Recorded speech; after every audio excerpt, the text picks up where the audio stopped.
അടുത്ത ക്വസ്റ്റ്യനിലേക്ക് വരാം.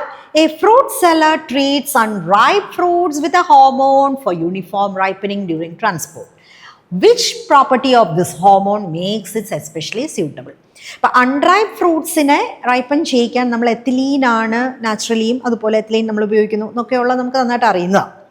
അപ്പോൾ അവിടെ എത്തിലീൻ എന്നുള്ളതല്ല ആൻസർ വരേണ്ടത്. എത്തിലീൻ്റെ എന്ത് പ്രോപ്പർട്ടിയാണ് നമ്മൾ ഫ്രൂട്ട് റൈപ്പനിങ്ങിന് വേണ്ടിയിട്ട് യൂസ് ചെയ്യുന്നത് എന്നുള്ളതാണ്. ഇതൊരു നല്ല ക്വസ്റ്റൻ, ആപ്ലിക്കേഷൻ ലെവൽ ക്വസ്റ്റൻ ആണ്. നോക്കാം. It is water soluble. Water soluble it's a gaseous hormone. Water soluble ആയതുകൊണ്ട് ഇത് അൺറൈപ്പൻ ഫ്രൂട്ട്സിനെ റൈപ്പൻ ചെയ്യിക്കാൻ നമുക്കൊരിക്കലും പറയാൻ പറ്റിയല്ല അല്ലേ. അപ്പോൾ അത് അവിടെ സോൾബിലിറ്റി ഇൻ വാട്ടർ അവിടെ ഒരു മാറ്ററേ അല്ല. It suppresses respiration. എത്തിലീൻ എപ്പോഴും റെസ്പിറേഷൻ റേറ്റ് കൂട്ടുക ചെയ്യുന്നത്. റെസ്പിറേറ്ററി ക്ലൈമാക്റ്റിക് എന്നൊക്കെ പറഞ്ഞ് നമ്മൾ ആ റൈപ്പനിങ് സമയത്ത് റെസ്പിറേഷൻ റേറ്റ് കൂടുന്നതിനെ പറ്റിയൊക്കെ നമ്മൾ പറഞ്ഞിട്ടുണ്ട്. ഒരിക്കലും സപ്രസ് ചെയ്യുന്ന ഒരാളല്ല. ഇനി it acts in very low concentration as a gas.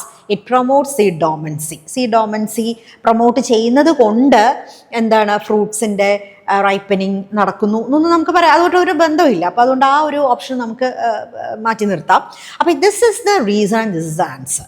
കാര്യം എന്താണെന്ന് പറഞ്ഞാൽ ഒരു അൺറൈപ്പൻ ഫ്രൂട്ട് റൈപ്പൻ ചെയ്യാന്ന് വെച്ചാൽ സ്ലോ ആയിട്ടാണ്. അപ്പോൾ പെട്ടെന്ന് ഇന്നിപ്പോൾ അൺറൈപ്പാണ്, നാളെ ഭയങ്കരമായിട്ട് റൈപ്പൻ ചെയ്ത് വൈകുന്നേരം ആയപ്പോൾ അത് മൊത്തത്തിൽ ഡീക്കേ ചെയ്ത് പോകുന്നു. അങ്ങനെയൊന്നും അല്ലല്ലോ. ഇപ്പം നമ്മൾ വീട്ടിൽ തന്നെ ഇപ്പോൾ ആപ്പിളോ ഓറഞ്ചോ അല്ലെങ്കിൽ ബനാന ഫ്രൂട്ടോ ഒക്കെ മേടിച്ച് വെച്ച് കഴിഞ്ഞാൽ അത് ഗ്രാജുവലി ആണ്, ദിവസങ്ങളെടുത്താണ് അത് എന്ത് ചെയ്യുന്നത്, റൈപ്പൻ ചെയ്യുന്നത്. അതിൻ്റെ റീസൺ എന്ന് പറഞ്ഞാൽ എത്തിലീൻ ആവശ്യാനുസരണം കുറച്ച് കോൺസെൻട്രേഷനിൽ ഉണ്ടാകുകയും ആക്ട് ചെയ്യുകയും ചെയ്യുന്ന ഒരു ഗേഷ്യസ് ഹോർമോൺ ആയതുകൊണ്ടാണ്. അപ്പോൾ it acts in very low concentration as a gas. Okay. അപ്പോൾ ആ ഒരു വളരെ ചെറിയ കോൺസെൻട്രേഷനിൽ പോലും എത്തിലീൻ എന്ത് ചെയ്യാണ്, ഈ ഒരു ജോലി ചെയ്യുകയാണ്. അതുകൊണ്ട് തന്നെയാണ് ഇത് ഗ്രാജുവലായിട്ട് ആ ഫ്രൂട്ട് റൈപ്പനിങ് നടത്താനായിട്ട് സാധിക്കുന്നത്. മനസ്സിലായോ? ഓക്കെ.